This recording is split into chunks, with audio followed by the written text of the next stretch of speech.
Why do companies follow the blueprints for a failed project when it's been proven time and time again doing what they're doing right now is a surefire way to destroy the very game that they've worked tirelessly on for years? What's going on, guys? Welcome to another episode of Smash JT.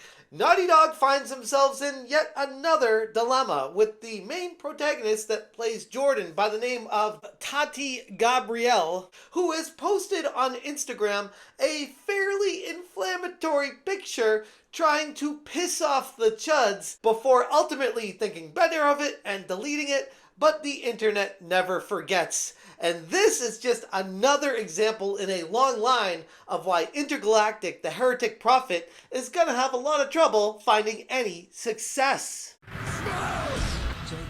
Hit that subscribe, give me a like, and check out SmashJT.com for the full article breaking down not just this post on Instagram, but a whole bunch of stuff that Naughty Dog's been doing leading up to closer to the release date of Intergalactic, the Heretic Prophet, and why this game seems destined for failure. Naughty Dog's latest project, Intergalactic, the Heretic Prophet, has ignited a firestorm in the gaming community, but not for the reasons that any developer would hope for. Well, actually, scratch that. It's Naughty Dog, so who knows? They've lost their collective minds years ago, so this might be exactly what they want to see. Lead actress Tati Gabrielle's recent social media post on Instagram, that's now deleted, has only added fuel to the ever-expanding fire, with gamers vowing left and right to close their wallets long before the game even releases. Hell, I'd even argue it's long before we even get more information on what the game even is and how it plays.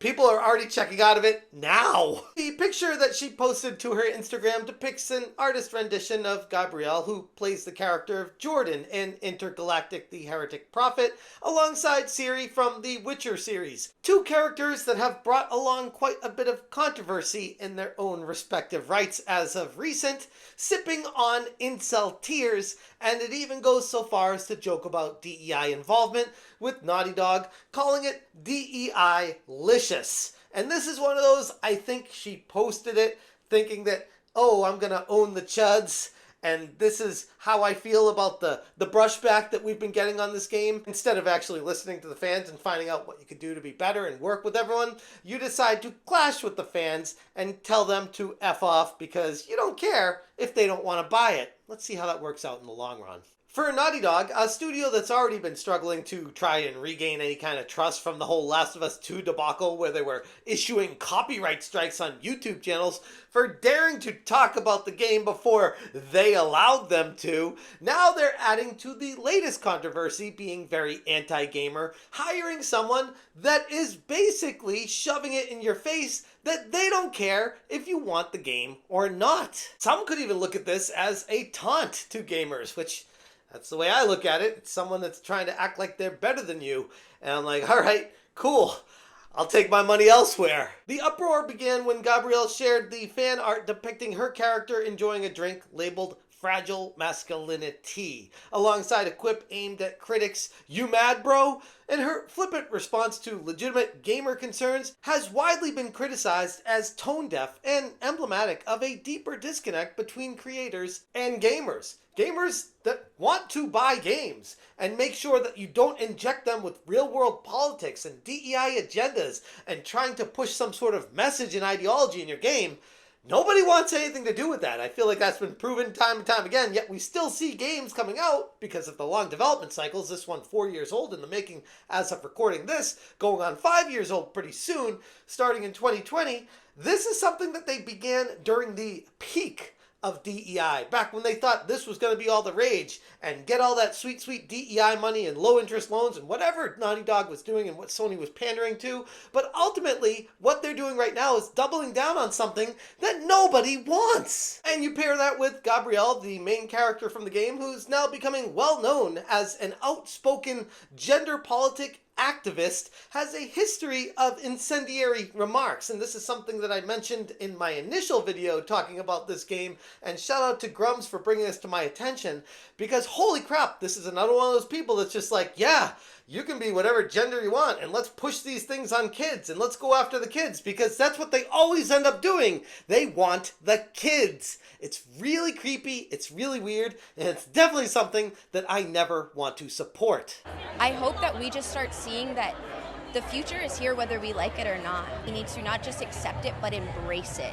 Embracing something and seeing not only the beauty of it in it, but the way that it contributes to the world and contributes into the way that anybody of any gender, race, creed, color can form their identity and can walk through the world with pride and their chin up high, like I think is so important for the generation coming behind us. Her very sick views of life, in my humble opinion, combined with her recent post on Instagram, has alienated a significant portion of the gaming community, and rightfully so. It's almost like these people are completely tone deaf to reality and what gamers actually want. You know, escapism and no real world politics injected into their games. They just want to play a game and have fun with it. Apparently you can't have that because these people are so indoctrinated with their own ideologies that they have to force it upon you. The controversy surrounding Gabrielle isn't happening in isolation either. As I spoke about at the beginning here, Naughty Dog's been on thin ice with gamers since the release of Last of Us Part 2, the title that faced widespread criticism for clear pandering directed at LGBTQ agendas, and fans had been particularly upset with the misleading promotional material back then, which originally portrayed Joel as a central character only to have him, I guess, removed from the game. I mean, it's been long enough now, right? No spoilers. I mean, right? The backlash against Intergalactic, the Heretic Prophet, reflects a broader overall dissatisfaction with Naughty Dog's creative choices and direction. The game's initial trailer met with over 250,000 dislikes already, compared to just under 100,000 likes, showcases the community's extreme discontent with what they've been shown already. Comments on Naughty Dog's trailer were also disabled, a preemptive move by Naughty Dog to avoid an onslaught of criticism that they undoubtedly expected. And you gotta take a step back and say, if they knew it was coming, maybe they should have changed the approach into, I don't know, what gamers want to play. Crazy thought, but stay with me here. Pair that with how Naughty Dog posted a Christmas card picture of some of their characters just to begin mass hiding replies that they didn't like or didn't align with their overall message. If it wasn't full of toxic positivity, then that message was getting hidden. And you look at X, you open up the hidden replies, and it is a treasure trove of comedy. It's something I talked about in one of my live streams where we were rolling like it was an absolute field day going through these. And these are the hidden replies that Naughty Dog themselves started to hide. And they are as amazing as you could hope.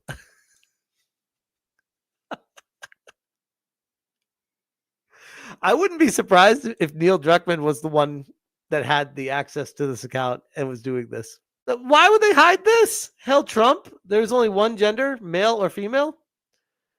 Well, that would be two genders. But still, why would they hide this?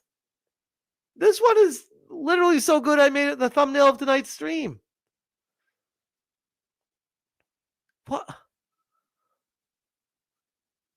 That's incredible. These people, they forgot they're a video game company. They forgot they're supposed to put fun first. This is fun. They got a 3-wood so far up their ass they forgot how to have fun over there. In space, no one can hear your pronouns. I can't believe they hid these replies. These are comedy gold. It's just her hand on Joel. That's Abby up there with her hand on him. That's fucking hysterical. How did I not notice that? The artists knew what they were doing. I think they did. That's funny as hell. I don't know how I missed that. Holy shit. Who's the cancer patient and what are they welcoming him for? Dude, the internet has no chill.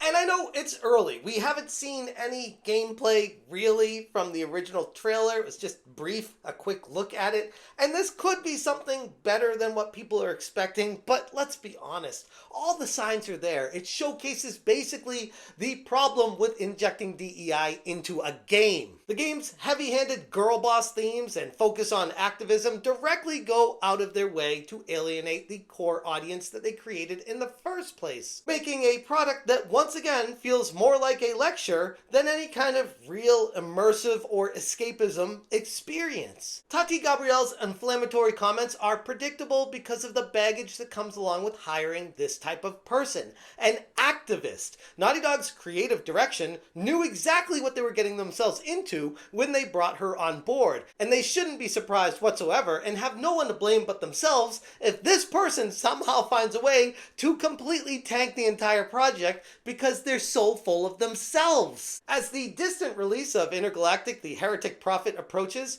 Naughty Dog faces an even higher uphill battle at this point trying to salvage whatever reputation they have left. They're doing anything but that at this point, and whether the studio can bridge the divide remains to be seen, but at this point I'm definitely not holding my breath with everything they've been doing up to this point. From blocking comments on YouTube, hiding replies on Twitter, blocking people on X, like everything that Naughty Dog's been doing flies completely in the face of positive community sentiment. It's almost like they don't care if the game sells because it's more about sending a message than making money. And as we found out in the grand scheme with all these games, at some point, these companies realize that they need to start making money, and by that point, it's always too late. Anyways, I'm going to leave it there. If you guys want more information, check out smashjt.com for the full article. I will link it in the description below. If you appreciate what I'm doing, hit that join button. Thank you so much for watching, and as always, you stay smashing. Smash,